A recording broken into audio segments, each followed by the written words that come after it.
students, today we are going to discuss continuity. This is the class 12th mathematics topic. इसमें हम ये पढ़ते हैं कि एक फंक्शन कब कंटिन्यूअस होता है, ठीक है। और फंक्शन कंटिन्यूअस को समझने से पहले आपको फंक्शन और लिमिट पता होनी चाहिए, तभी आपको कंटिन्यूअस क्लियर होगा। तो सबसे पहले हम डिफिनेशन क्लियर करेंगे, फिर से एक एग्जांपल के थ्रू भी समझेंगे। अ फंक्शन या लेट अ फंक्शन, आप एक फंक्शन कंसीडर करिए कि late a function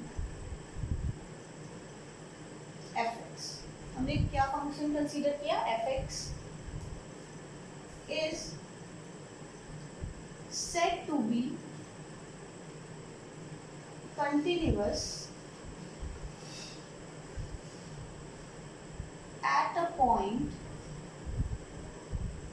x is equal to c of its domain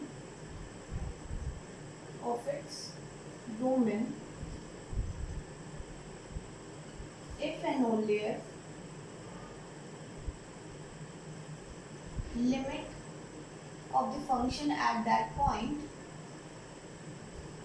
should be exist and it should be equal to fc।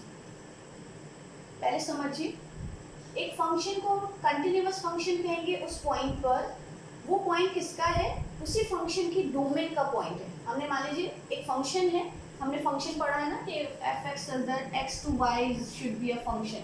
तो एक फंक्शन जिसका डोमेन का एक पॉइंट हमने लिया, हमने कहा इस पॉइंट पे ये फंक्शन कंटिन्यूअस है। कब होगा कंटिन्यूअस, जब उस फंक्शन की लिमिट उस पॉइंट पर एग्जिस्ट करे मतलब उसकी कोई वैल्यू हो, मतलब उस फंक्शन की उस पॉइंट पर कोई वैल्यू मिले हमें, ठीक है। एंड ये जो fc है, ये जो वैल्यू है वो किसके इक्वल रहेगी, limit of the function, left hand limit of the function and right hand limit of the function जो हमने फाइंड किया उसके इक्वल। तब हम कहेंगे कि फंक्शन क्या है, कंटिन्यूअस। आप लोग कंटिन्यूअस का मतलब समझते हैं ना, जो ब्रेक ना हो, और ब्रेक हो गई तो कंटिन्यूअस नहीं है। अभी हम आपको ग्राफ से भी एक्सप्लेन करेंगे, ठीक। तो पहले तो उस फंक्शन की उस पॉइंट पे वैल्यू एग्जिस्ट करे, उसकी वैल्यू एग्जिस्ट करे, और वो वैल्यू उसकी जो लेफ्ट हैंड लिमिट है और जो राइट हैंड लिमिट है वो उस वैल्यू के equal. For example, let's clear with example से आपको ज़्यादा क्लियर होगा। हमने एक एग्जाम्पल लिया कि एक फंक्शन है fx, ठीक है, जिसकी दो वैल्यू एग्जिस्ट कर रही है, एक है 1 और एक है 2। जब उस पॉइंट पे x कोई पॉइंट है, x is less than equal to 0 पे और x इज ग्रेटर देन 0 पे वैल्यू 2 एग्जिस्ट कर रही है। अब देखो यहाँ से क्लियर हो जाएगा कि फंक्शन कंटिन्यूअस है कि नहीं। ये कोई फंक्शन है, हमको चेक करना है कि कंटिन्यूअस है कि नहीं। तो जब x की 0 वैल्यू है, ये लेस देन का मतलब लेफ्ट हैंड लिमिट पे आप चेक करेंगे, और ग्रेटर देन का मतलब राइट हैंड पे लिमिट चेक करेंगे। मतलब 0 वो पॉइंट है, जैसे यहाँ पे हमने ना x is equal to c पे, तो यहाँ पे आपका x इज इक्वल टू 0 पे आपको चेक करना है। तो हम आपको ग्राफ से बहुत क्लियर समझाते हैं, ठीक है। ये आपका कोऑर्डिनेट एक्सिस है, यहाँ पे x और ये x डैश और ये पॉइंट है 0, ठीक है ना। x इज इक्वल टू 0 पे हमें चेक करना है इस फंक्शन की लिमिट, और यहाँ पे ये आपका जो y है यही क्या दिखाता है, आपका fx, ठीक। अब देखो 0 पे वैल्यू क्या है, 1, तो x इज इक्वल टू 0 पे फंक्शन की वैल्यू क्या है, 1। तो ये आपका 1 यहाँ पे मिलेगा ना। यहाँ पे आपका फंक्शन 0 पे कितना मिल रहा है, 1 मिल रहा है, मतलब fx कितना है, 1। अब 0 से लेस देन मतलब छोटी वैल्यू, जैसे अगर हम कहें कि x is equal to 0.1, sorry 0 से छोटी वैल्यू क्या होगी, नेगेटिव वैल्यूज, नेगेटिव नंबर्स होंगे ना। अच्छा बताओ 0 से छोटे क्या होंगे, -1 -2 यही सब तो होंगे। तो हमने बहुत छोटी वैल्यू, मतलब -1 तो बहुत बड़ा हो जाएगा, बहुत दूर हो जाएगा।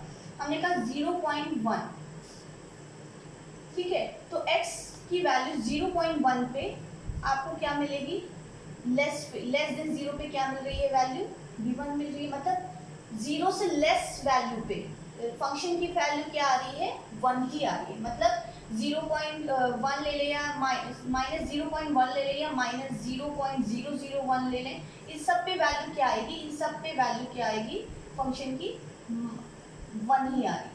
मतलब आपको अगर इसका ग्राफ प्लॉट करें तो इस पॉइंट पे भी 1 मिलेगा, इस पॉइंट x के इस पॉइंट पे भी 1 मिलेगा, तो कुछ इस तरह का ग्राफ आता है।